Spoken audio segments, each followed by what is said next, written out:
Thank you.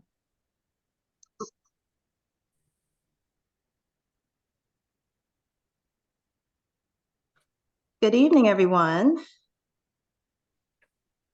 Thank you for joining us. We're going to be starting pretty shortly. We'll let people kind of come into the room here and give us maybe like 1 to 2 minutes.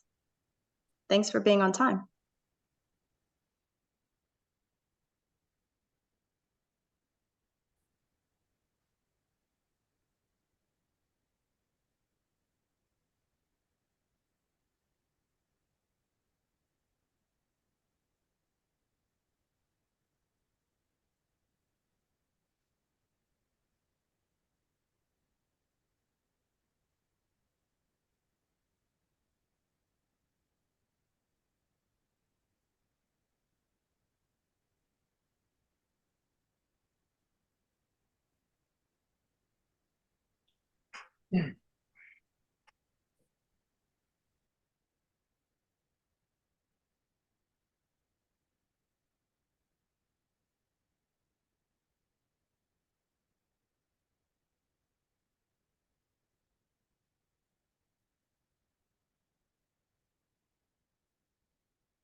See that we're gaining more participants. That's great. Thanks to everyone for being here tonight.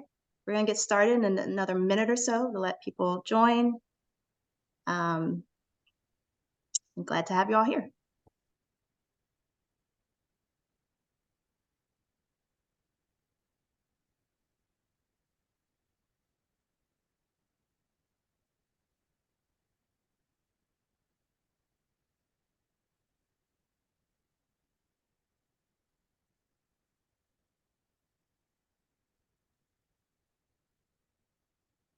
Okay.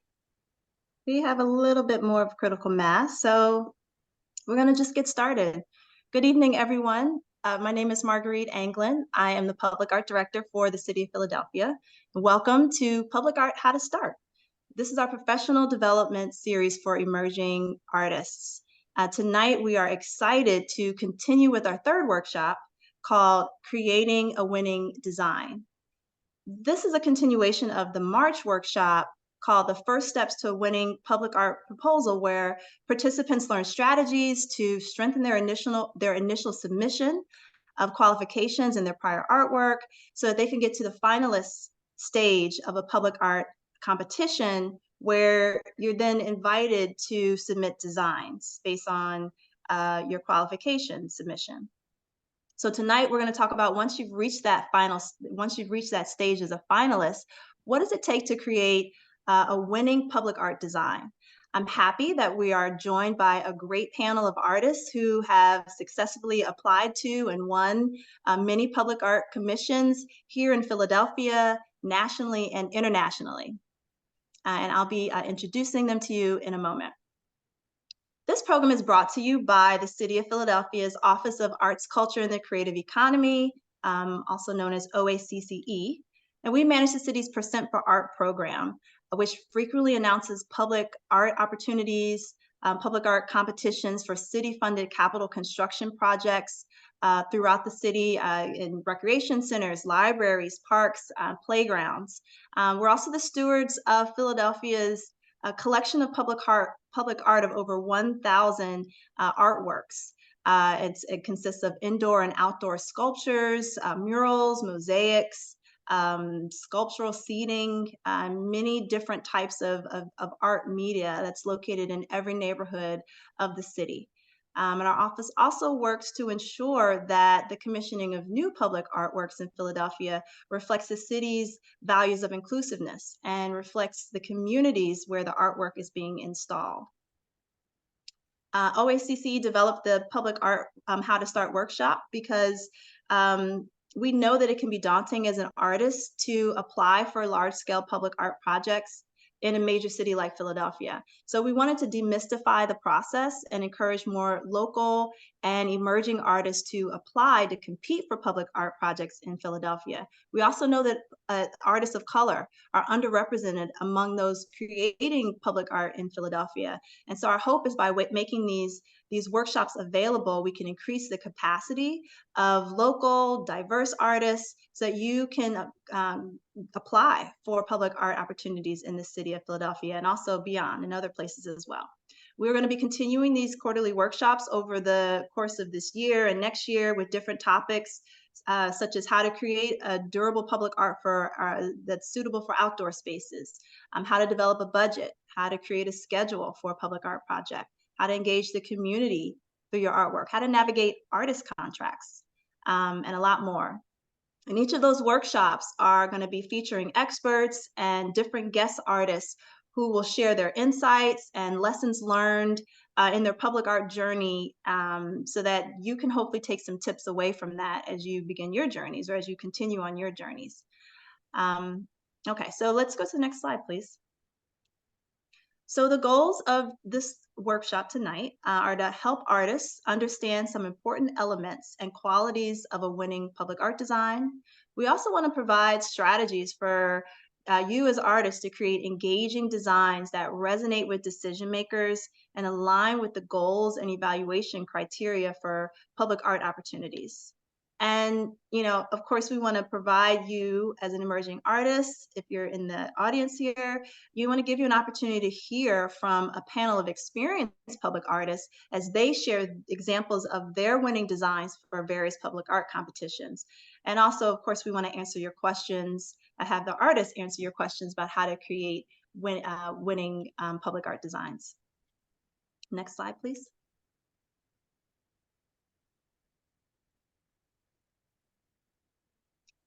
So to set the framework for tonight's discussion, I mentioned before that most public art opportunities in Philadelphia and many other cities follow what's a two-part selection process. So the first part is an RFQ or a submission of qualifications where interested artists would respond to a call for artists and submit their initial application, their qualifications, their past artwork, and respond to short answer questions about the project just to show their interest and show that they understand the importance and the goals of the project. And so from those kind of larger submission of interested artists who submit their qualifications, typically a selection committee then selects a smaller group of artists who are finalists, who would then move on to submit design proposals in part 2 of the competition. So again, in March's workshop, the last workshop, we talked about how to strengthen your initial submission of qualifications and how to position your prior artwork when you're submitting that in order so you can be narrowed down and become a finalist to get to that stage of a public art competition. Tonight, that's what we're going to be focused on, is part 2 of the process. Once you are a finalist, once you are now starting to consider creating your design proposal for that project, what are the elements that you should be thinking of to make it a successful design?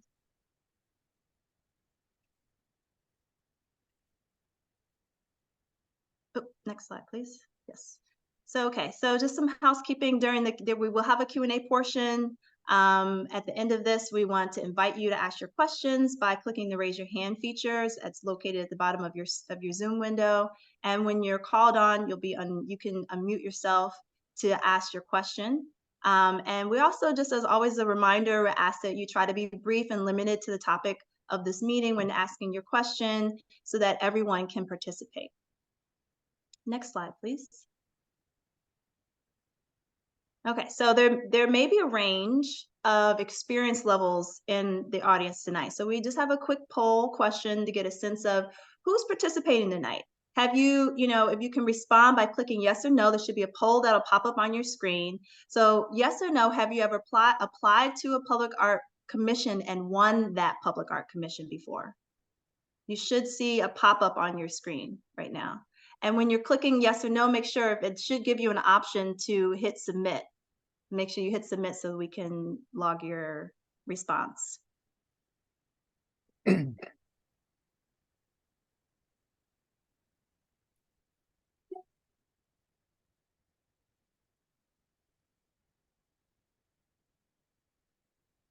Okay. Noni, do we have a tally there? Okay. So it looks like 42% have yes, have won a public art commission, and 58% have not won a public art commission before. So this is great. Most of you looks like have not won a public art commission yet. So that, you know, this is great. And also for you that have done a public art project before, regardless of wherever you stand here, our hope is that this workshop will provide you with valuable tips to position your design concepts for success and help you frame them in the best possible light. Next slide, please. All right. So now we're going to get into our discussion. But before I do that, I'm happy to introduce our talented panel of artists who I'm really excited to have with us tonight. Starting with Colette Fu. Colette creates large-scale sculptural photo-based pop-up books that illuminate cultures and depict myths and legends. Her pop-up books are included in the National Museum of Women in the Arts, Library of Congress, Metropolitan Museum of Art, and many private and rare archive collections. In 2017, Colette created Source of the Peach Blossoms, which is a 21 by 14-foot pop-up book that people could enter at the Philadelphia Photo Arts Center. Thanks for being here, Colette. We also have Miguel Horn, who lives and works in Philadelphia. He creates large format sculptures using digital and analog processes in a variety of media. His artwork has been exhibited at places like the Brownsville Museum of Fine Art, Philadelphia Museum of Art, University of the Arts, Pennsylvania Academy of the Fine Arts, and also as part of the Vancouver Biennale. He has several permanent public installations in the Philadelphia region, in Canada and in Mexico, and he also founded El Cubo in the Parkside neighborhood of Philadelphia in 2019 as a space for experimental projects and programming. Glad to see you, Miguel. And Brian McCutcheon. Brian is an Indianapolis-based artist using all media to create highly crafted sculptural work, much of which is large scale and public. He received his Master's of Fine Arts from Cranberry Academy of Art in 1995 and has been exhibiting artworks in galleries nationally and internationally for over 20 years. Brian's permanently installed public artworks can be found across the United States. In 2016, he founded Ignition Arts LLC, a public art and creative architecture fabrication business that has fast developed a reputation as one of the foremost creative fabrication firms in the United States. Thanks for being here, Brian. And then last but not least, we have Eric Okdeh, who is a Philadelphia muralist and glass artist who began creating public art in 1998. And after receiving his BFA in painting from Tyler School of Art, Eric chose to focus on socially engaged public art exclusively after comparing the experience of his first solo exhibit as a painter with what he knew to be true about the process of creating inclusive, large-scale public art and the impact that that process has on communities. Eric has facilitated art-making workshops in many communities, including teens and adults, incarcerated men, as well as people in recovery programs. Eric has over 150 public art commissions throughout the Northeast United States, as well as murals in Hawaii, Spain, Jordan, and Norway. He is proud to have created public art with multiple Percent for Art programs, Mural Arts Philadelphia, and other public art organizations throughout the US and the world. Thanks for being here, Eric, and thank you to all of you, our panelists, for being here tonight. All right, so let's go to our next slide here, and the next slide. And we're just going to jump into it. We have prepared some questions that we are going to be asking the artists. And what we really want this to be is a very visual show and tell type of a presentation and, you know, question and answer discussion session. So if you're a visual person like me, it really helps to see examples as an artist is talking about their prior work. So We've packed this full of really great pictures and images of each of the artists' work, and I, for one, am really excited to hear them talk about their work. So, you know, each of you have successfully applied to and won public art commissions in Philadelphia and various cities. You've worked on many projects with different goals that are outlined in the call for artists. And one of the elements of a winning public art design is that it meets the goals and the evaluation criteria that is in that call for artists. So a question for you tonight is, once you've reached that finalist stage, how do you start developing your design proposal, your concept, so that you can ensure that it aligns with the project goals and the evaluation criteria? And I'm going to ask first Colette and then Brian, if you can answer this by sharing any process drawings that shows your design process and your design thinking. So we'll start off with Colette. Hi, everyone. Thank you, Marguerite. And what an honor to be here today or tonight with such a group of talented, amazing artists. So most of my projects have been Philadelphia based, and I usually only apply for projects that I already have a connection with. I think one way to make sure you align with a project is to know the community, or if you don't know it, spend a good amount of time learning about it. I spend a lot of time researching things, even if I don't plan on using it in my proposal. Here you see these are sketches for a site-specific Philadelphia Percent for Art project called Commemorating the Stacks. It was installed at the Philadelphia Parkway Central Library. The project consists of 8 three-dimensional acrylic works that are lit up with LED lights. They are inspired by traditional paper tunnel books, because I am mainly a pop-up book artist, but also a book artist. So here I was already familiar with the community as a book artist and had a lot of experience with the library, exhibited there, taught workshops there. And ever since I had moved to Philly in 2005. On the left are photos that I took during a tour for the finalists. Finalists were invited, and upon entering the stacks, immediately I was inspired by this initial view of the empty abandoned stacks and took photos with my cell phone. We were told that the 6-level historic bookshelving and storage system were being removed for new public spaces. So I proposed to create something that would pay homage to those stacks. And then using those cell phone images, I made mock-ups in paper, which you see on the right, of what I envisioned to be recreated in laser-cut frosted acrylic layers to mimic paper, a material that I was already very familiar working with.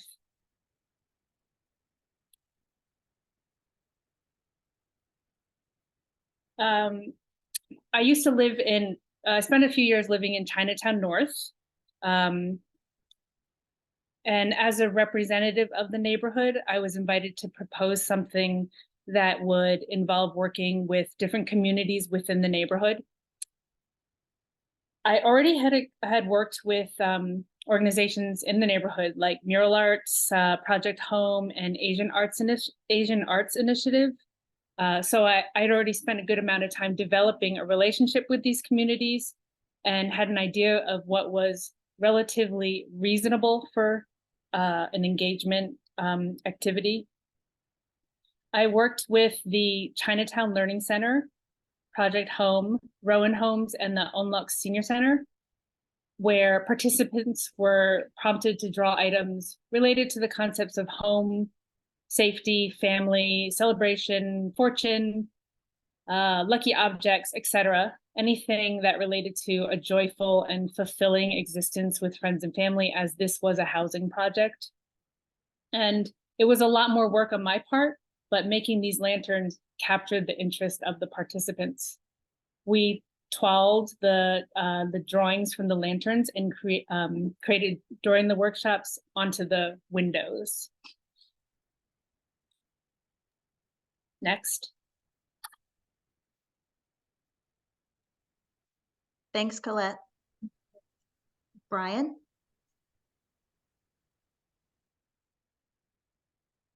You're muted, Brian.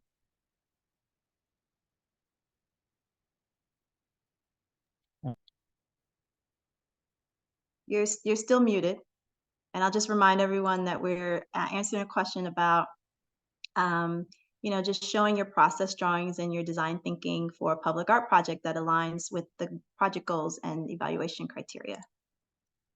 All right, that I should be on now. Sorry about that. Thanks for including me. I actually made some bullet points about the initial start.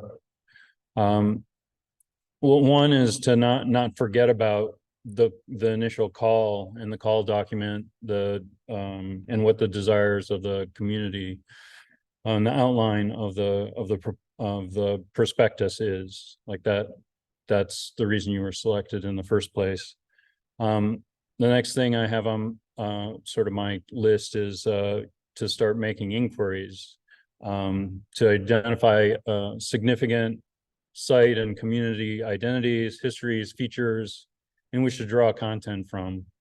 And inquiries mean everything from project managers on the project, the art consultant that may be involved, community stakeholders if it's that type of project, and even, you know, internet search, literature, wherever you need to sort of look.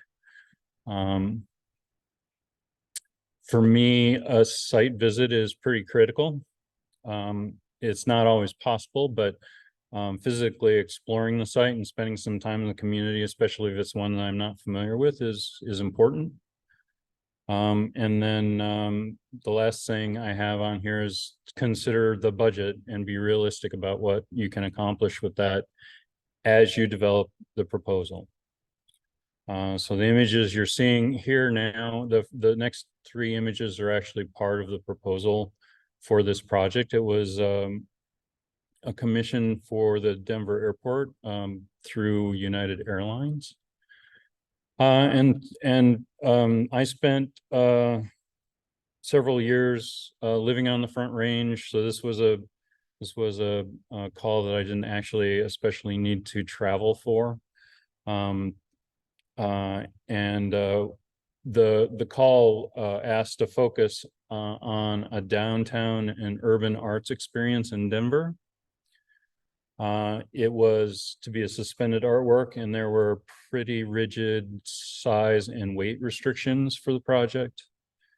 So all of those things had to come into play in the proposal. The art consultant told the group of finalists that if you could make reference to the United Airlines brand identity, that would be a bonus. The solution, so what you're seeing here are the sort of the elements that I took away from that.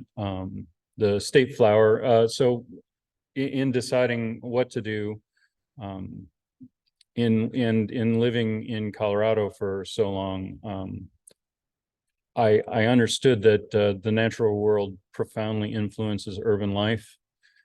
So what I decided to do was utilize the state flower, which is the columbine, and then try and pair that with reference to the urban landscape. In this case, it's the Mikado Silvetti Welcome Center at the Denver Art Museum, and then trying to also incorporate the some identity related to United Airlines. And on the right, you can see sort of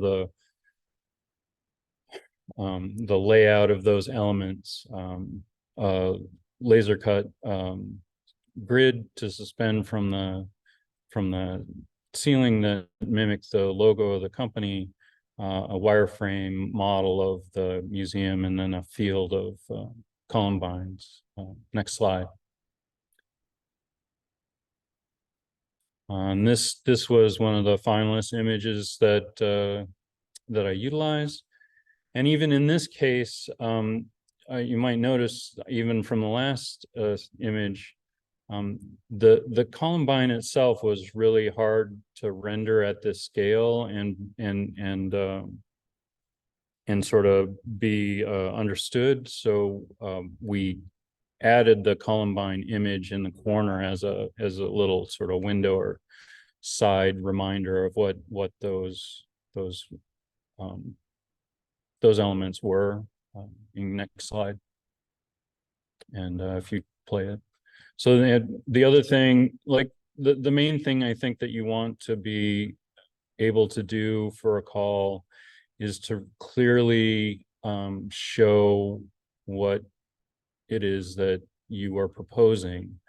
Something abstract, maybe more abstract, like this particular project, really can benefit from doing something like a 3D sort of a virtual walkthrough of the project.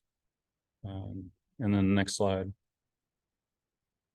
This last slide that I'll talk about here is for a project that I did in Rancho Cucamonga, California, that went through more iterations than what you see on the page.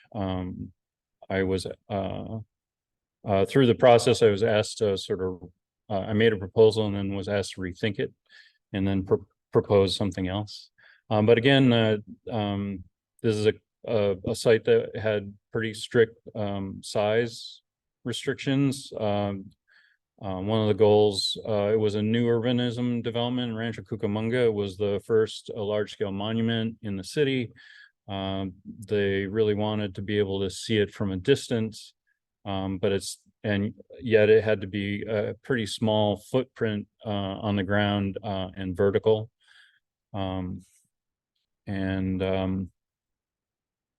And so again, this, as I was saying before, I took a trip to the Inland Empire, spent some time there, you know, walked around, hiked in the hills, to really try and get a sense of the project and what might be possible there. I was struck by the community. You know, it's far enough outside of LA. It's not exactly posh. There's no ocean frontage, and it was a surprisingly diverse community. Lots of tattooed families, hiking trails, and just sort of a little more middle class.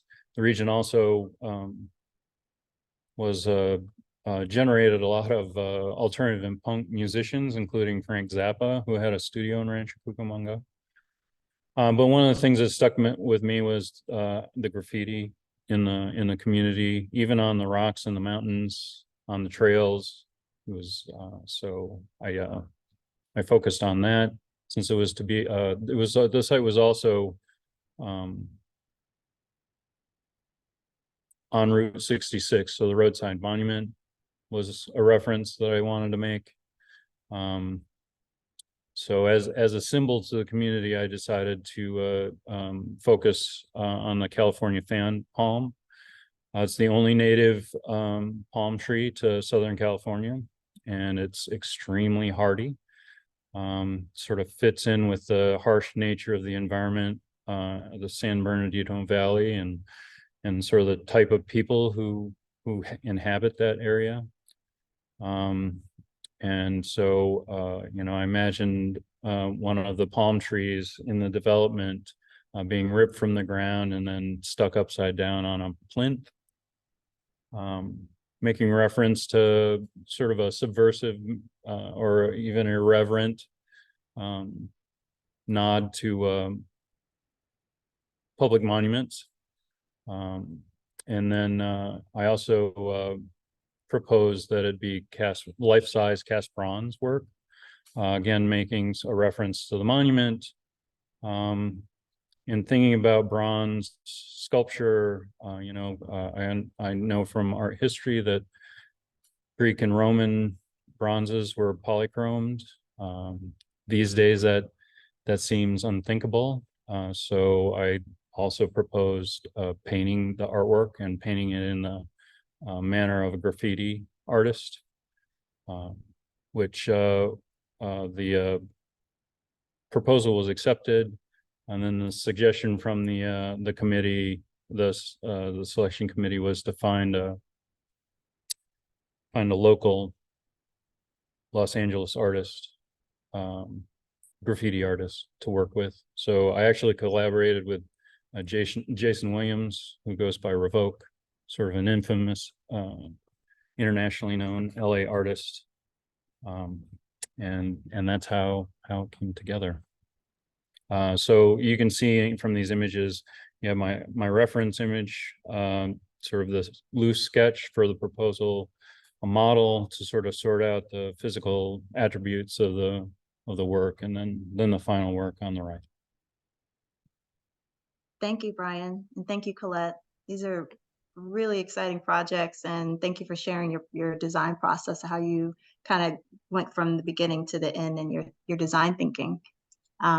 So, another element of a winning public art design is artistic excellence, right? So creating a design that is an outstanding, high quality addition to the city's public art collection. And so in Philadelphia, we often say, and we often encourage artists, especially emerging artists, to collaborate, to apply for projects as a team. That can go a long way in strengthening just the capacity and ability to create high quality designs once you add additional skill sets to your own. And so I'd like for Eric, if you can please share an example of a winning project where you partner with a team or you collaborated with other artists, and share how this increased your capacity, enhanced the artistic excellence of the design. All right.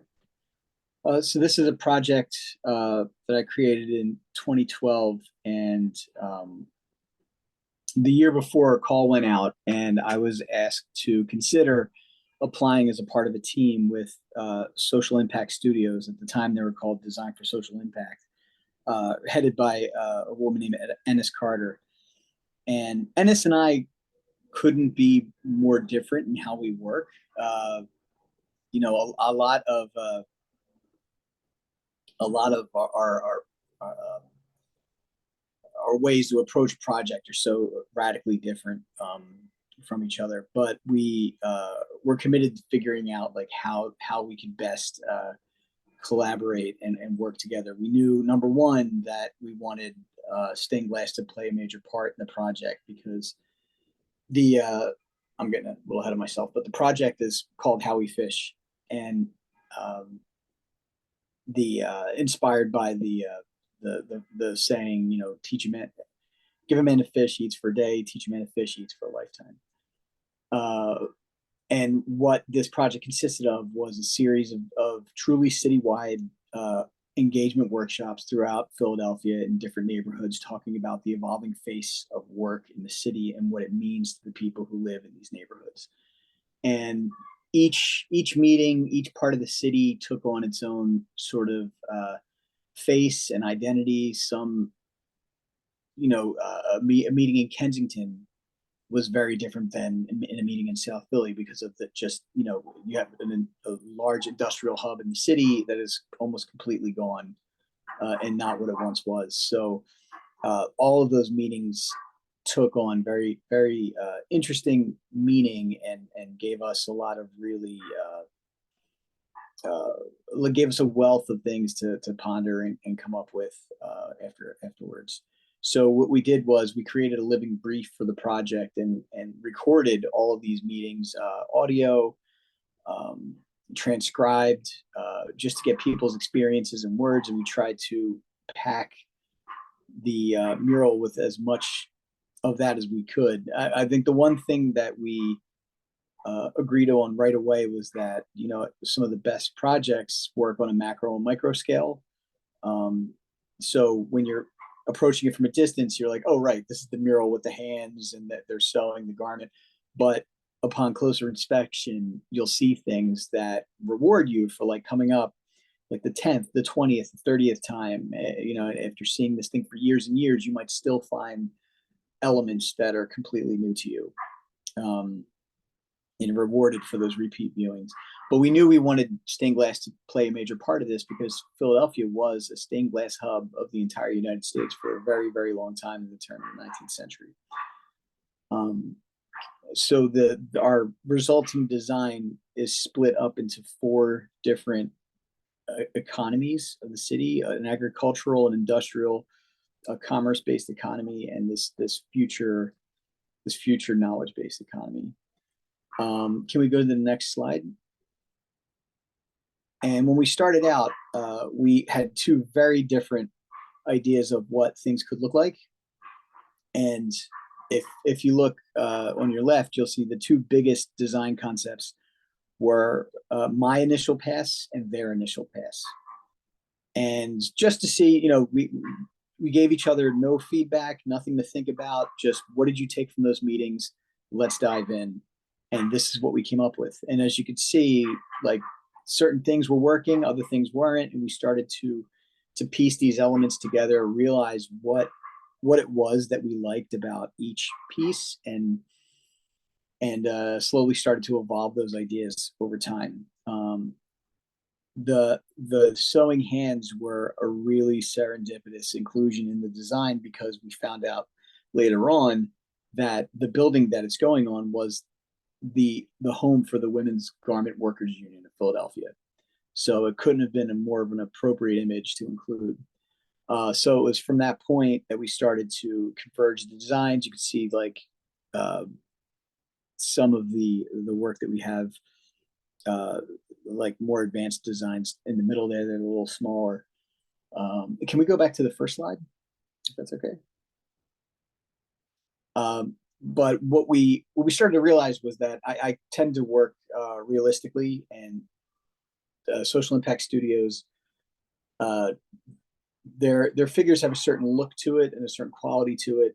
It's reminiscent of a lot of WPA style poster art, and they also are stewards of this traveling exhibition called Posters of the People that shows a lot of WPA poster art as well. So that's a big inspiration for them. So one of the final things we decided to do, because it was a question about like identity, like where do we fit in? Like, is enough of us showing through the work? Because we're coming at it from 2 different vantage points, that we came up with this idea of the cloth telling a story in and of itself, of the interconnectedness of and interdependence of work. And if you were to go through that cloth, you would see how each vignette lends itself to the next vignette and tells and weaves this story throughout the fabric.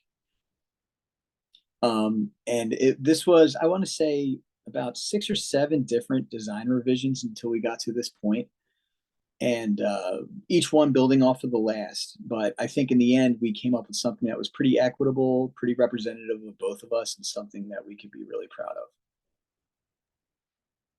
That's great. Thank you, Eric.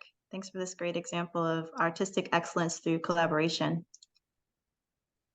Now let's talk about another element of winning public art design, which is originality. So when we say originality, we're talking about designs that are unique. They stand out from other artists' work because of their own special qualities. So we'd love for first Miguel and then Colette, if you could show us a couple of your favorite public art projects that you created and talk about some of the original or unique design elements that you believe gave you the competitive edge to win these commissions. Yeah, thank you, Marguerite, and thanks for having me for this panel. It's pretty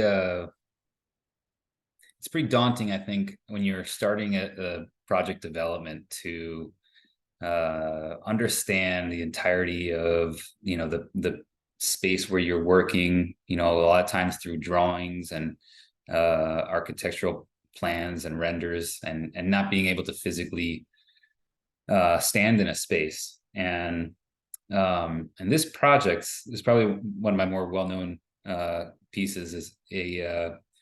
Is a project spanned, you know, many years, but the site already existed. So I had the benefit of kind of being able to analyze and see the space that I was looking to intervene. And so people don't know this location. It's a side street. It's an alley that is, you know, just beside the convention center, the Reading Terminal Market. It's, you know, 2 blocks from City Hall. It's just surrounded by so many, you know, massive tourist destinations. And I'm from Philadelphia. I've spent like my entire life here. I've never gone down this alley. I saw this space and I was just kind of shocked that, you know, how many times I went to school down the street at PAFA. You know, my studios were just down the street, and I'd never been through this space. So, you know, I was kind of focusing on this strange architectural element, this concrete vehicle bridge, which is kind of like a sky bridge that cuts across this alley. And at the first site visit, you know, we were looking at other points of interest along 12th Street. There's you know, the commercial storefront corridor of this development. You know, looking at the facade or the you know, the big kind of pedestrian sidewalk and all these spaces that are, you know, even the little garden where it's like, that's a perfect spot for a public art piece. You know, it's just very obvious. And out of the corner of my eye, I kind of caught this architectural element, and I was like, what is that? What is this giant piece of concrete? And it turns out that it was a ramp that the development was created around. So it looks like it's just this bridge. But the same design, the same engineer, the same developing team had also created this adjoining structure. So, you know, there was this rare opportunity to be able to engage not only one of the spaces, but both of the spaces that were adjoining this piece. So, you know, I focused on this feature and this kind of really uncommon space for public art.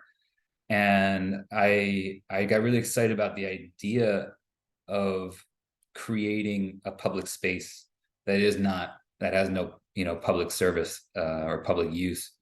You know, the street, if you go to the next slide, please, you can see that there's, you know, a couple garage bays on the side.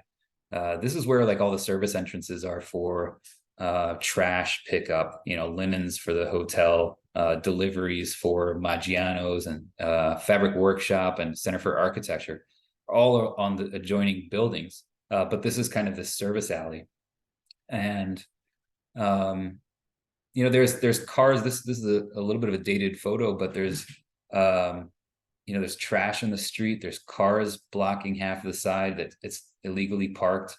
You know, there's human feces and urine and rodents, and it's just this really unwelcoming place. And I thought to myself, you know, how is it possible that there could be such a neglected public space so close to our city, you know, the head of our city municipal government, in front of arguably the biggest tourist location of Center City, Reading Terminal, Convention Center, which brings in international visitors, and we have this space that is completely neglected. And because of that, you know, there is all of this you know, unsolicited use of the space. And so I tried to consider a composition that would, you know, speak to you know, the kind of abandonment, loss of humanity in this space, neglect, and try to create something that's a bit of an uplifting, you know, message through that. At the same time, trying to create something that draws you into a space that helps create a public space. And so, you know, I believe that it was quite successful, the activation of it, you know, over the past few years. There's no longer parking, that's illegal parking through there, so it opens it up quite more. There's a lot less clutter. The adjoining businesses have started to, make sure that the trash is not left out on the street. Center City District started sweeping every single week, multiple times a week. They power wash, and it has become like a more of a maintained space. So kind of allowing pedestrians to reclaim this space. And so I think that was a really exciting proposal for this piece, but it took a lot to convince the City Art Commission and some of the stakeholders that this was the right spot. But because of this concrete structure, we're able to make most use of the budget towards the design of the piece, and use the structure as a prefabricated plinth almost. So I think one of the most challenging things was making this integrate into that space, into that existing space, in a way that didn't feel like it was just plopped in there, that it actually was interfacing with the different surfaces of the different buildings and around the bridge. But I think that's also one of the reasons why it's successful. It was designed to fit directly and uniquely into just this site. If I could move on to the next piece, thank you, Noni. This is so much different of a piece. This is a very intimate and a personal piece. Thematically, just is very opposite. This is the Jose Manuel Collazo playground in Fairhill, and the title is called Hijo de Alma, which is a poem by Jose Marti. And Jose was a boy who was killed in the 70s, and at this location, and this playground was created and named after him. And when I first was introduced to this opportunity, there was an interest to create a monument to Jose and his likeness, and as well to kind of speak about the space and the use of this space, which is a playground. It's where a lot of the community comes together for recreation and family play. And so balancing this very joyous and uplifting, again, message, but also in memory of this very tragic event. And so when I met with the family and Jose's mother, and in our interview, we would kind of look through keepsakes and photo albums of the family, and interspersed through one of these pages of Jose. He was a young boy. Was this poem, the lyrics of this poem, Hijo del Alma, in which Jose Marti, who was exiled from his family, has this deep sense of longing and love, for his son that he was distanced from, and so we looked at this poem and the lyrics of this poem as a source of inspiration for these illustrations, which kind of try to look at it, with a sense of magical realism, interpreting these words through families and children at play in this space. And so the composition, each panel, the composition reflects the poem, which is appears in both English and in Spanish. This is very proudly a Hispanic neighborhood, and one of the interests was to create something that would always speak to the residents of this community, and that Latino heritage is something that we wanted to make sure that the poem itself appeared in Spanish language, and spoke to the bilingual nature of that space. And so, the composition itself makes use of a existing fence structure. This is looking north, but the south-facing view of it from within the playground has this grand sky of the Philadelphia skyline and just big expanse of blue sky. And so I wanted to design something that would make use of this big open composition. And so the kind of black and white stencil pattern allows you to read this as if it were cast along the horizon, but also because it has this uninterrupted space, the shadows are then imprinted into the surface of the playground during different times of the year. So it kind of activates a bunch of space and kind of creates a broader use of what's otherwise a utilitarian structure. And I think that looking at some of these, looking at the context of the space and how you can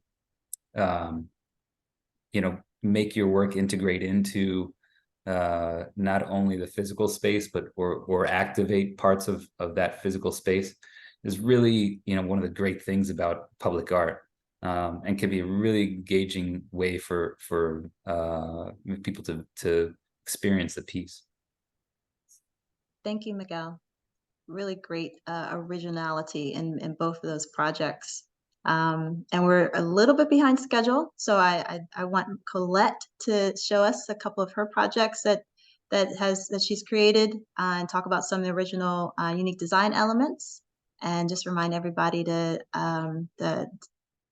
be brief. Thanks, Colette. Hi. So these windows are part of Full Moon, which was a project I did with muralist Meg Saligman and the Chinatown Development Corporation and Project Home. It's for a new housing community on 801 Arch Street in Chinatown. While I was born, while I was not born in China, I was born in New Jersey, which is like 4 exits away from where I live now in South Philadelphia. Living in China has inspired me to become a full-time working artist. Now my work is committed to sharing stories about the Chinese community, and there's not a lot of Chinese, whether Chinese born or Chinese American artists in Philadelphia that make large scale artwork here. That's what I have been focusing on. Next slide. So this whole project was inspired by a Tang Dynasty poem by Li Bai. The poem was translated as Quiet Night Thought, and it's about the concepts of moon and home in Chinese culture. The poem talks about how Li Bai was far away from home, and he looked at the frost on the ground and saw a reflection of the moon, and he thought about home. This poem is very well known to Chinese people. My father even mentioned that he had to memorize it when he was a child, and the younger generation still has to memorize it in school, but I had never heard of it before. So a lot of these projects that I work on also give me an opportunity to learn about things that I didn't grow up with. A full moon is synonymous with family reunion, as it represents when all family members are together at home. And that image of the moon was used as a screen. So there's a projector across from it, and it projected the poem on the moon in Chinese characters. That gate surrounding the moon is also, it's called a moon gate. And then on the left, you see hutongs.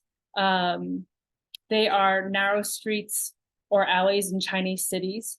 And hutong also refers to neighborhood. The floor pattern was inspired from a neighborhood I frequented in China, in Shanghai, in the French Concession. And we inserted ancient Chinese coin symbols that were used for drainage. I took photos of these drains when I was traveling in Hunan province in an ancient courtyard. The ancient coin symbol represents prosperity and wealth. So many of the objects that are in the project are inspired by things that I saw in China, and if I'm fortunate enough, I took a photo of it. Next slide. On the left, that this project was titled Our Home Apothecary, and I was so Meg was very generous that she said she wanted to highlight some of my work that was translated from my pop-up book work, but made on a more permanent method. So these are wood, and when you pull on a sun pull handle, the door drops forward and down and reveals a pop-up scene. The sun pulls, they represent strength and brilliance of the sun, and it complemented the outside moon imagery. The drawers represented different idyllic landscapes in China that represent home. And the final drawer on the right represents different foods, different foods from different regions in China that can be found in our own Chinatown. On the right, that you see one of the 8 boxes for commemorating the stacks at the library. The steel frames were constructed from remnants of the 6 floors of stacks that were removed. And lastly, the goal of that project was to commemorate the book, the library, the artist book, Philadelphia, and most of all, the stacks that were being permanently removed from the library. Thank you. Thank you, Colette and Miguel. Those are great examples of originality just in Miguel's very unique approach to placement of the public art and just reimagining that public space and your artwork actually just activating that forgotten alleyway. And Colette and your just the cultural significance and the thematic multimedia approach to your artwork as well. So I'm sure that gave you both the competitive edge to win those competitions. So we're going to move on. This is a great segue. So a lot of you have been talking about, how your designs, how you've taken the community's voice and just the community where it's your art is installed into consideration. And that's one of the most important elements of a winning public art design is one that reflects, is responsive to the community, it reflects the community where the artwork is being installed. And that's that whole process of community engagement is critical to the success of a public design process, just to ensure that artwork reflects the people who are going to be engaging with that artwork every day. And so like for Brian and then Eric, if you can show us examples of your public artwork that reflects the voices of the community, and also if applicable, share with us any revisions that maybe you've made some revisions in response to community feedback that may have made it more engaging and also contributed to the success of your design.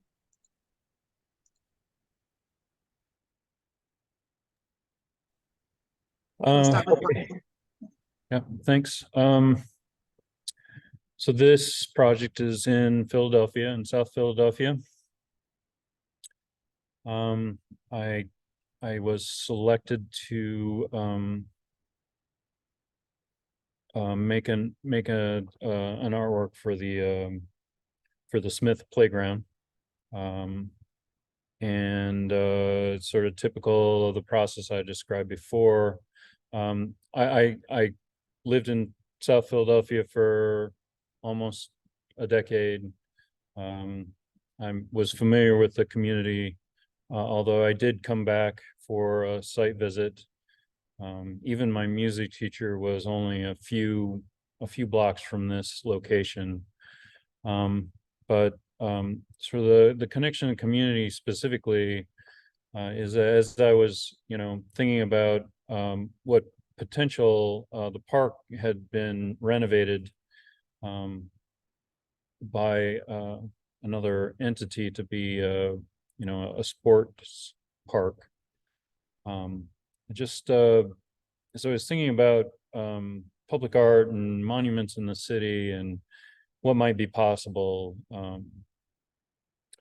It seemed to me that in our work in the park, this particular park really needed to serve the community it was in.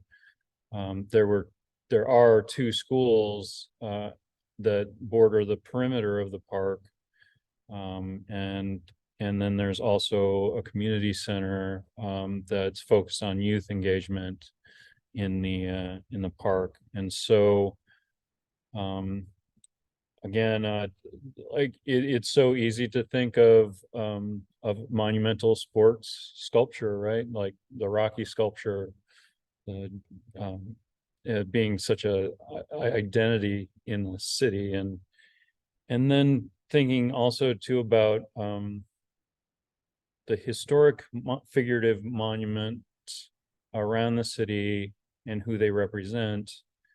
I just thought that the most direct and sort of honest thing needed here was to honor the people, the kids who were actually using the park every day.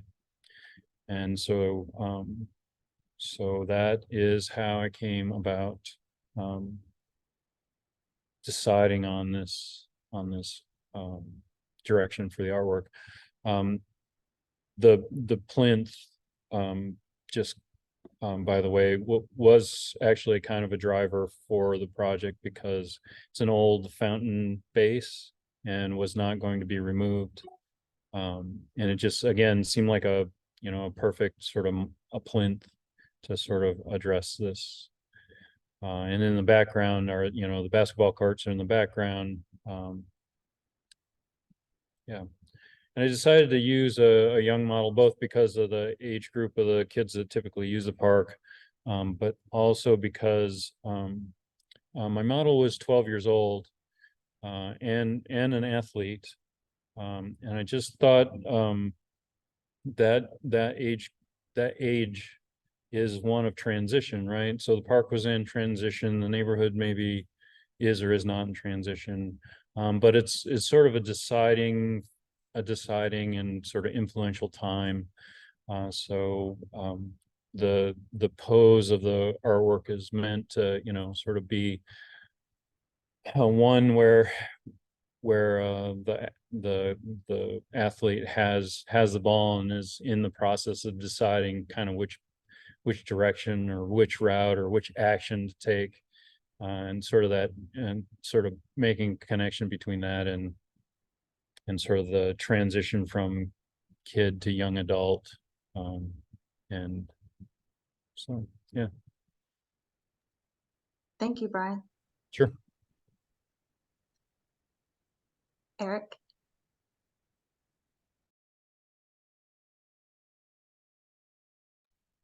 You might be unmute yourself. Sorry. In response to the question, I thought about one of the projects that probably changed the most because of community feedback for me. Not only was I sort of in a weird place in the design at this point, but I also physically wasn't in the space to do any of the research. And set and setting is such an important part of public art. Like, I don't think that any of my work could just be taken from one building and put directly on another. I think it's always in response to what's around it. And in this particular instance, the very identity of the project came from the neighborhood that it was in. But in 2012, right around the same time that I was working on How We Fish, at nighttime, I would be working hard on this project, a as of yet untitled project in the island of Maui. And I was commissioned by an organization called the Hui Noiao, and the Hui was a community arts center located in Makawao Town in East Maui. And there was a woman there who was very interested in creating works of community-based public art, and was really inspired by mural arts and some of the stuff that we've been doing in Philly. She reached out to me and another local artist to come out and have these residencies that year in Maui. And so Kelly and I came up with ideas about how we could design this project and come up with the concepts for it. And what we landed on was a series of interviews that I could do that took about 3 months while I was here. So everything, and this is like before Zoom and everything really like video chats really came into their own. So everything was by the phone. And we set up an impressive list of people for me to talk to about just getting an idea of the identity of the island beyond anything that you would see as a tourist, just really give you an understanding of what it is to be in the island and some of the issues that they face. So I spoke with people who worked for the Maui Arts and Cultural Center, the Conservation of Hawaii Lands Trust, Maui Tomorrow, King Kamehameha Schools, the Hawaii's People's Fund. So I spoke to a large swath of people about some of the issues that they face on the islands. And at the end of that allotted time for these interviews, I was coming up with a design. And I knew that this was going to be, going into this was going to be one of the most challenging projects I've ever done. One, because I mean, Maui is such like, it's so rich in cultural history and visual history. It's like, how could I even attempt to go to this island and do anything, right? So that was weighing on my head big time. But plus I knew that physically I would only have 3 weeks to do this. And the first week we allotted for redesigns. So I had flown out to Maui. Can we go to the next slide? Okay, so I flew out to Maui with a design that I was not very happy with at all. But it included elements of all of these different conversations that took place. Important places, important things, the inclusion of heavy industries into the island, how much that's changed, the sugarcane plantations and how much that's radically transformed the island. There's all these elements of these conversations, but it wasn't much. And I knew that what I have here, this was not a complete design by any stretch, but it was something to go out there with. So we'd had a workshop when I landed the very next day, where a bunch of people came out to meet me, and we started having conversations about the design. And at that point, this was such a seat of your pants project. As I was flying in the air, they were doing some additional fundraising because some issues had arisen.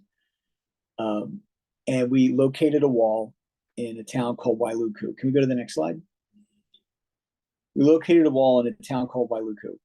And Wailuku is, Maui's made up of like microclimates, and Wailuku is a desert microclimate of the island. So for context, now we're in West Maui, and you can see the mountains in the design here it's the Iao Valley.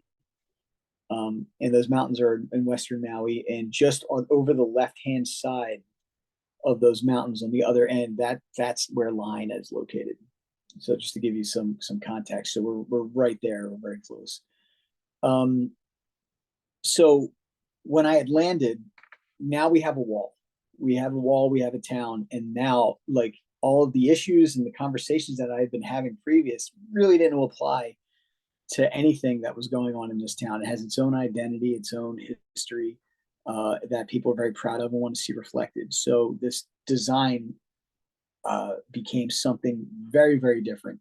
I was taken under the wing by a man named Jonathan. His last name escapes me right now, but he was literally the water commissioner in the island in Hawaii at that time, and took me around Wailuku, and we would go to these spots up on the mountain, and you would see this ravine reminiscent of the LA River. You look down at the LA River, it's not really much of anything. It's just you see like the bed of it. It's completely dried out. He showed me the Wailuku River, and the Wailuku River was the same exact thing. It was completely dried out and non-existent.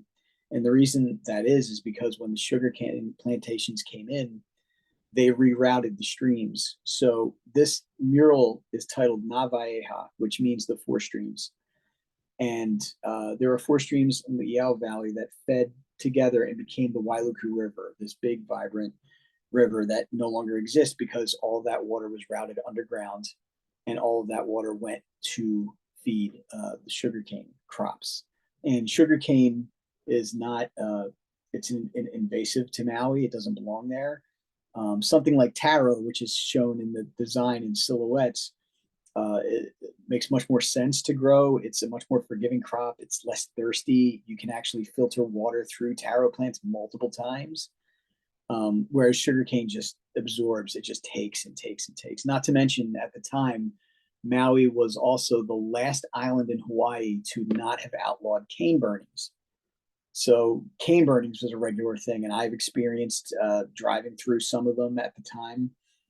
Since then, it's been outlawed. Also, since then, the water has been reintroduced into the streams, and the Wailuku River is getting going again. But so through all of these workshops and conversations and actual real engagement, this design started to take on a completely different life. And there's a center in the West Maui Mountains called the Baldwin House. And the Baldwin House is an archive of photographs and articles and anything you could ever want to see or learn about that island, since you were able to take photographs. It's all there. I actually just went back in 2020 and did this huge project based on a 1920s photo that I found in the Bailey House. So it's this wonderful resource. So for all those reasons, the design started to become so much more. And towards the end of the project, there was a lot of conversation about who the figures should be in the mural. There was lots of different iterations of the design that I had at one point or another. I'd worked with high school students and a local art teacher. And at one point in the design, they were prominent and featured. But I decided that I wanted to go a different way. And I worked with a Hulu Kuma teacher, and she's featured on the right-hand side. And in true collaboration, I know nothing about Hulu. I don't pretend, or Hula, I'm sorry. I don't pretend to know anything about it. I don't pretend to, I wasn't going to direct this woman and tell her what she should give me. So I presented, it's true collaboration. I showed her the design that had no figures at that point. And we talked about stories and what this design could be and how Hula could be a part of this, and how we can do something relevant. And she choreographed the poses. She choreographed the locations, how they were to be oriented, to really tell a story, the gestures, all of it. And it was probably one of the best things I could have done in the design. And to this day, in the end, it's probably one of my most photographed pieces because of where it's located. But I regularly get emails from people in Maui asking me to do another mural project somewhere, not knowing that I'm not native to the island. Everybody thinks that I'm from the island when they look at this design. And to me, that was the hugest indicator of success, that there was that confusion. So, once people realize their mistake, I'm happy enough to point them to some local artists and see what they are able to come up with. But there are a lot of different elements that remain from those initial interviews, and then some that took on a completely different meaning. Just for example, there's silhouettes on the left-hand side and the right-hand side of the mural. So in the island of Maui, native Hawaiians make up about, I mean, not in Maui, in all of Hawaii, native Hawaiians make up about 10% of the population, which is pretty alarming. And but they make up about 90% of the prison population. So I'd spent at that point about a decade working in state prisons, creating murals with a group of men. So this was an idea that was very near and dear to me. And I had met somebody who was incarcerated on a state level in Hawaii. And the stories that he told me were really interesting, because just like anywhere else, there's prison overcrowding. So when you run out of space in Hawaii, where do you go? In his case, he was sent to Arizona, and he, not unlike a lot of people, was incarcerated for drug possession and drugs in general, and now he's incarcerated with people who are doing time for violent offenses. And what does that? So he's completely separated from his family and everyone he knows. Thousands of miles over an ocean. So all of those little stories have made their way into the design in the background. I'm trying to think if there's anything else. This is great, Eric. This is great, Eric.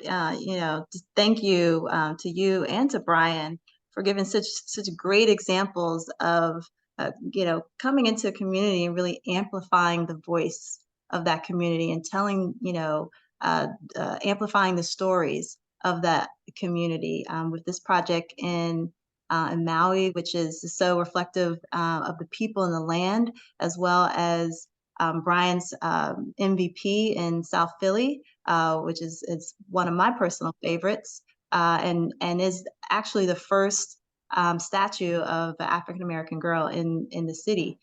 So both of these projects are such great examples of how you really have reflected the community. So thank you.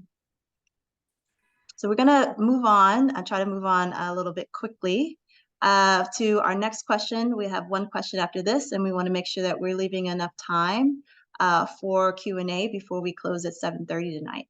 So I'm gonna ask Brian and Miguel if you can talk about how to create a design that's site-specific to a particular location, because one of the differences between public art for public space and studio art, perhaps maybe that's created for gallery, is that a good public design, it should be very site-specific to the location where it will be installed. And so you shouldn't be able to just pick it up and place it anywhere and it has the same meaning. So Brian, Miguel, if you can show us examples of how you draw inspiration from the site to enhance the story that you're telling through your design. Okay. I'll give you each like just 2 minutes each. Okay. This project that I'm showing is for the public collection, which is a public art and literacy project of artist designed bookshare stations. In preparing for this, it's in Indianapolis, so to be site specific, it's really reacting to the city itself. Again, I'm sort of faced with a monument in this one. City of Indianapolis has is second in monuments only to Washington, D.C. So the work is cited with the largest monument in the city and makes reference to the Central Library, which is typical of civic architecture, Greek Revival. You can go ahead and make the next slide. The other thing is that this is on the central circle of the city, so it sort of inherently has to be specific to the shape of the site. You can go ahead and next one. And this was the final product. It's a post and lintel sort of facade. It's removed from sort of the building itself. It was a temporary work. The lintel on top is an 1894 Mark Twain quote, written during the same time period as the Soldiers and Sailors Monument across the street was being built. And it is a quote that suggests that books and libraries are a more durable monument to society than the stone edifice. So it was playing off that. And then this was on the western side of the downtown circle. If you were standing at Soldiers and Sailors Monument looking at it, the state capitol is visible in the background. So again, it tied together sort of the correlation between the free exchange of literature and ideas and the implication of that within the context of the city and government. That's great. Thank you, Brian. Miguel? Yeah, so the two pieces that I'm showing that kind of specifically, look to cite are both were temporary works. And I spoke a little bit about with the other two pieces about how I'm always looking at the site and how the existing conditions are, informing the concept imagery and what we're developing. And so this was a project with the Philadelphia sculptors called Flow in 2019. And the whole exhibition was going to be engaging this boat marina. And there were it was a group exhibition with a lot of sculptors, and everybody was creating pieces reacting in response to climate change and the effects on our waterways of these impacts on our climate. And I, with a lot of bravado, decided that I was going to actually engage the water level of the Delaware River, which has a tide cycle of about 6 feet. And so I created this piece which would rest at the lowest part of the low tide, and throughout the day the sculpture would be obscured at high tide and low tide. I had no idea that there was a tide cycle in the Delaware, and so I thought, well, it'd be really interesting for viewers to see a public piece that is always changing, that's never the same, and how that responds to this environment. And so I think that at that time in the fall, it was really hard to catch low tide because it was just either really early in the morning or late at night, and it shifts by an hour each day. So I was like posting, this is a good time to go, it's gonna be completely covered this time. And a lot of times you'd see just the crown of this portrait. And so that was a really interesting way, I think, to play with the tide, and to engage the environment itself in this understanding of this portrait and memory.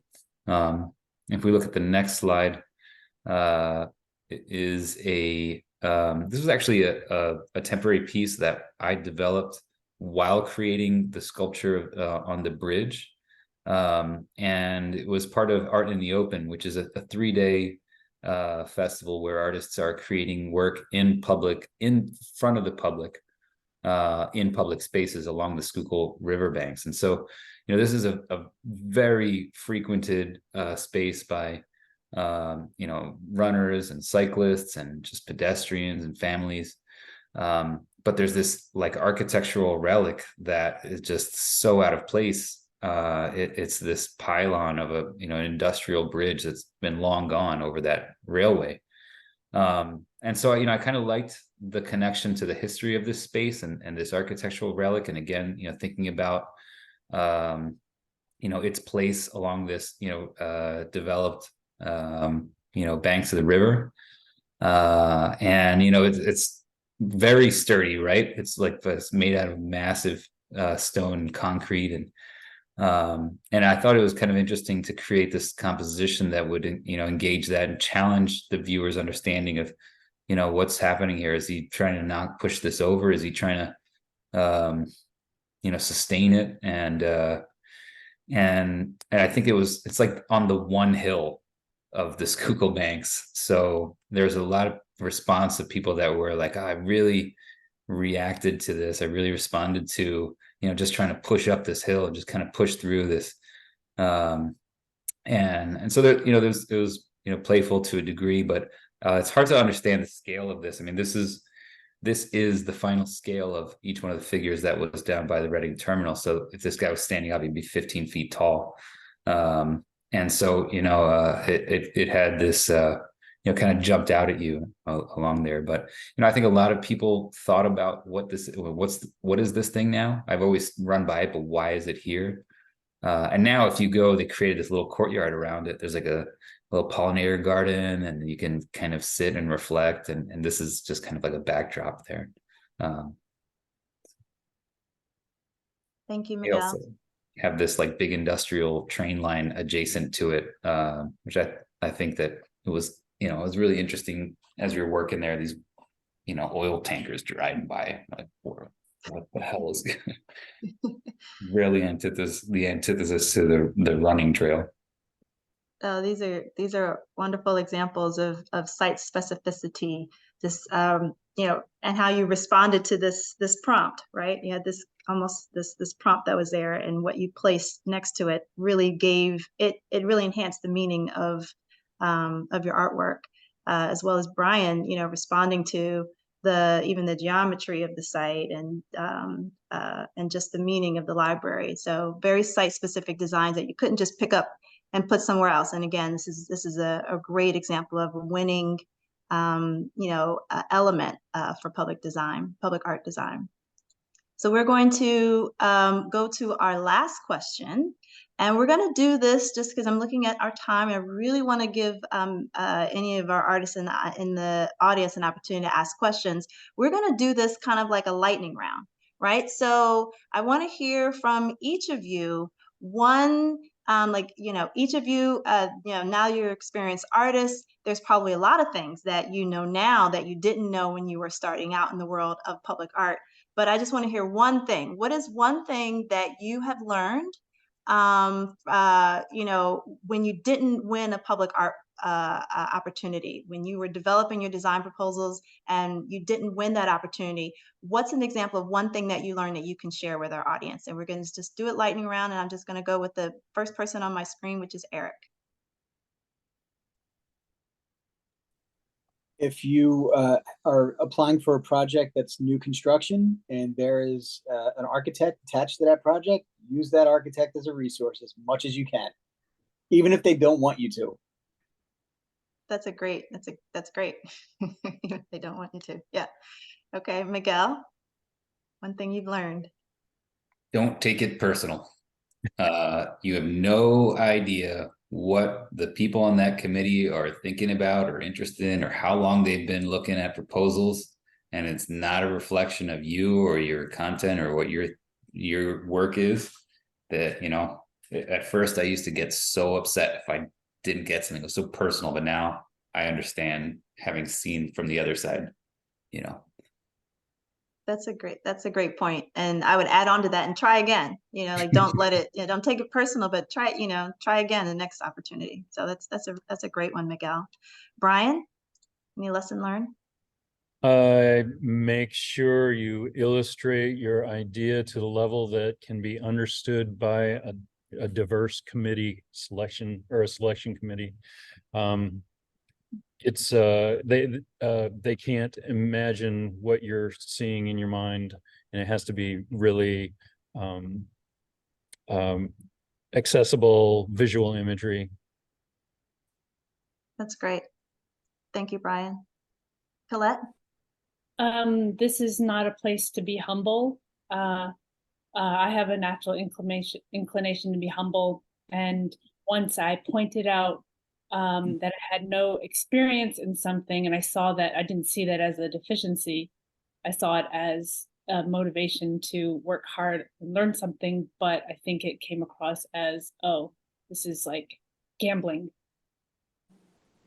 That's That's great. Great advice to be vocal with your achievements and not to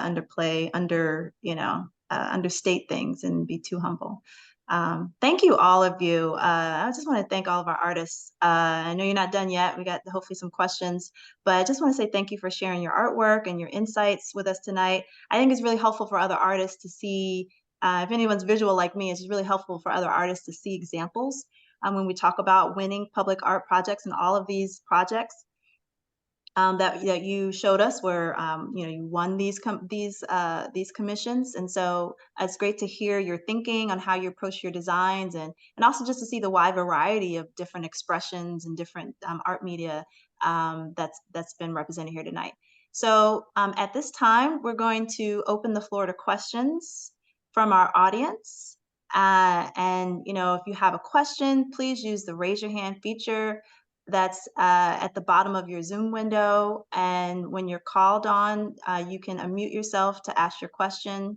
And we definitely want to ensure as many questions as possible. So again, we ask you to try to keep your questions to tonight's topic about a winning design. And so, or the elements of winning designs for public art. So I'm going to ask Noni Clemens to help us with Q&A. Noni, can you please call on people and let us know if there's anyone who's raised their hand?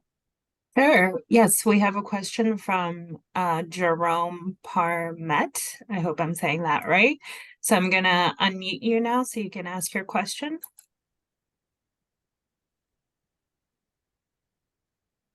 Okay. Oh. If I can be heard, I would like to know what the motivation was from the artist who did those multiple figures hanging off the side of the building. What brought you into thinking that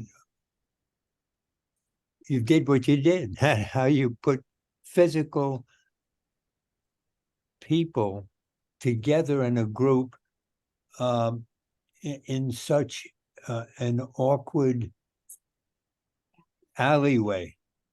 It has blown me away. You're thinking of doing that. Yeah, thank you for that question. It was, again, I think that I was in a place where I was looking at an energy of collective action, of an energy of communities that are, kind of banding together to amplify their own strength and voices, and speaking to that by creating a composition that, looks precariously illogical in the sense of our understanding of balance and gravity, and confronting a somewhat daunting and overwhelming task to bear, to support or sustain or erect this structure that's greater than themselves. And this toil, this struggle, this resistance that is conveyed, that I think reflects the struggles of many communities and individuals, and to try and kind of present an image of being able to surmount the challenges that we face, both as, again, individuals and communities, and for that to resonate, the capacity of that individual, and to do so in a space that is unwelcoming, and to provide a kind of a message of empowerment in a space that would otherwise be unwelcoming. I hope that answers your question. It's a broad response to something that has many layers of meaning for me, but in the interest of time, I'll try and be succinct. Thanks, Miguel. Noni, do we have any? Sorry, go ahead. Yeah, we did have a hand raise from Tamer Suber, but it went down. But I'm gonna allow you to unmute yourself just in case that was a mistake. Okay. Hi, yes, I'm sorry. I think my question was you kind of answered, and thank you all for sharing. I really appreciate your presentations. I thought they were very thoughtful. I have my 6-year-old in the background. If you don't, if someone like, I'm just kind of starting out and don't have a lot of examples of, sorry, it's really loud, of public commissions I've done, and I'm not necessarily collaborating with someone, do you have any advice on if I feel like I have a very strong design, but don't have the experience in creating a public sculpture? Anybody like to answer that? One of our artists? I'd be happy to suggest something. One thing you can do if it's a project of scale, you can potentially reach out to a public art fabrication company that has a history of successfully completing work, and use them as a resource in your applications.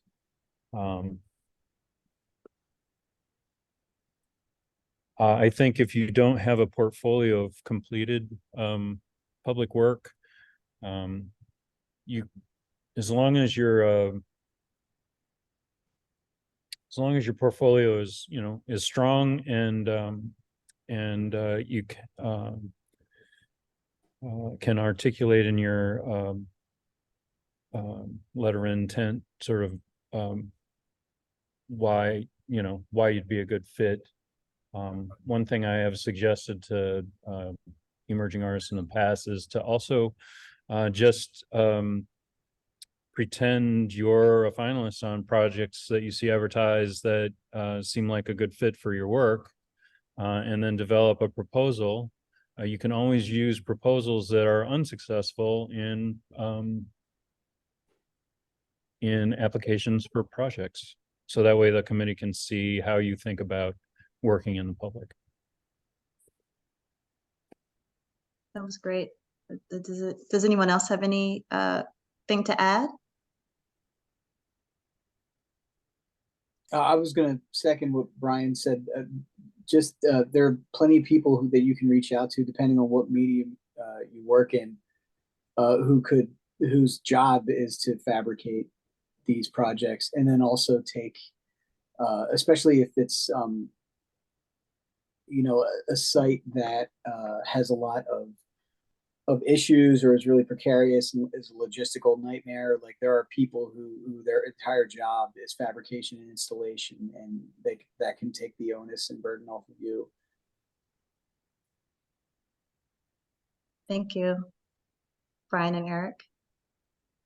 Okay, Noni, do we have any other questions? Sure, we have one more question from Daniel Borup.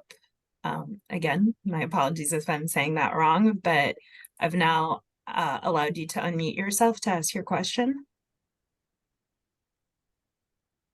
Daniel, you're still unmuted, so you want to unmute yourself. So you're still muted. Okay.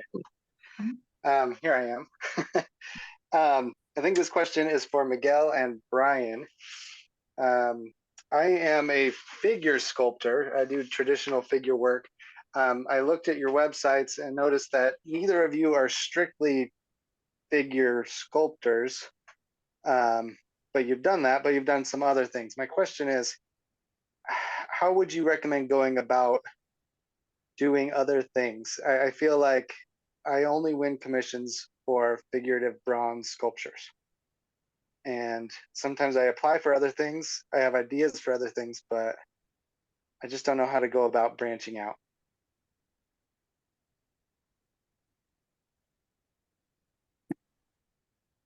Miguel, or Yeah, I'm happy to start. Daniel, I think that there's a mental block that's bigger than the physical or technical capacity. for you to kind of branch out. And I think that for me, I was able to kind of spread my wings when I started working with technologies that allowed me to play with different materials that would allow me to branch out from working in bronze cast work, which was my training and what I did for many years before I started using some CNC and other processes for fabrication. And working with those processes allowed me to kind of play with other media and other compositional designs, which is still allowing me to, be based in representation and think about what that representation meant for each one of those individual instances. And I still consider myself very much a figurative representational artist at heart, and I might not be welcome in that space in some instances, but I still love those things, and I still keep clay modeling and as part of my practice. I haven't let that go ever. In the end, unless you're casting the bronze, casting the wax, making the mold, patinaing it yourself, you're still hiring out some production. And I think it's a very romantic notion that we were trained as figurative artists, that we have to, there is one way to do something. But that's not the contemporary field that we're working in. And so I think it was very freeing to expand the practice and, explore those themes in other ways that's not only through the figure. That's great. Brian? I actually come at it from a different direction. I'm not a figurative artist, but again, it's really the site that kind of dictates. I do have the background of doing foundry work for a long time. So I developed those skills as sort of a trade, not so much as part of my work.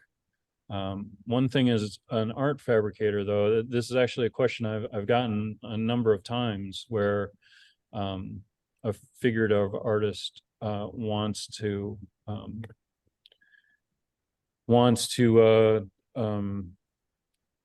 not do other things, and the problem is that you're relying on your past history of successful work, and if it's all figurative, it's a little bit of a being typecast, right?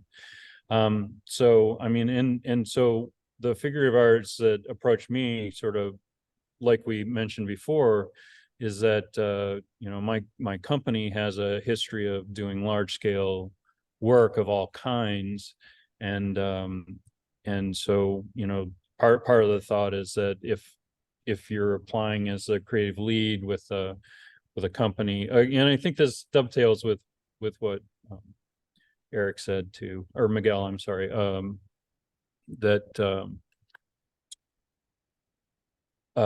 using different materials and sort of relying on a way of transitioning, maybe not fully away from the work that you do, but maybe it would allow you to be sort of considered for a different type of public art commission. Thanks, Brian. Noni, do we have any other questions? I see we have another question from Tamara, which is great, but before we go to Tamara, I just want to make sure and give the opportunity for anyone else to ask a question if they have one. Yeah, that'd be great. We probably have room for one or two, maybe three at the most more, 1 to 2 more. Yeah, so it does look like we have a question from Wanda Miles. So I'm going to allow you to unmute yourself to ask your question. A quick question, because I'm kind of like, my attention's divided, and I know I signed up for the first one and I missed that one. Is any way possible you can send me the recorded link? So the recording from you're talking about from this or from a prior one? All of the Part one and this one. Yeah, so all of the workshops are available, the recordings are available on our website at creativephl.org. And on the last slide, we have that written out, so we can you can write that down. But you just go right to our website and click on Public Art How to Start. Okay. And we'll be uploading this to our website as well. Okay, my other question is, because I'm so familiar with the Zoom, where you can put the questions and answers in the chat, questions in the chat, and this one doesn't have it at all. So I was like, next time if we do this, if you can have those features where you just put your questions in the chat or the question and answer section. Thanks, Wanda. Yes, we do that sometimes. This time we wanted to just have a verbal conversation, just encourage people to speak out their question so that we can have a discussion with the artists. But thank you for your comments.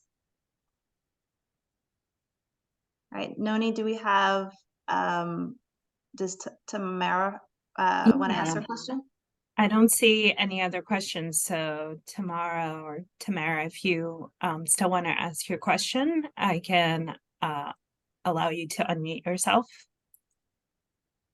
You can ask your question. Hi, sorry. Thank you. This is just gonna be quick. I don't know. I just been thinking of a way of, as always, trying to connect artists.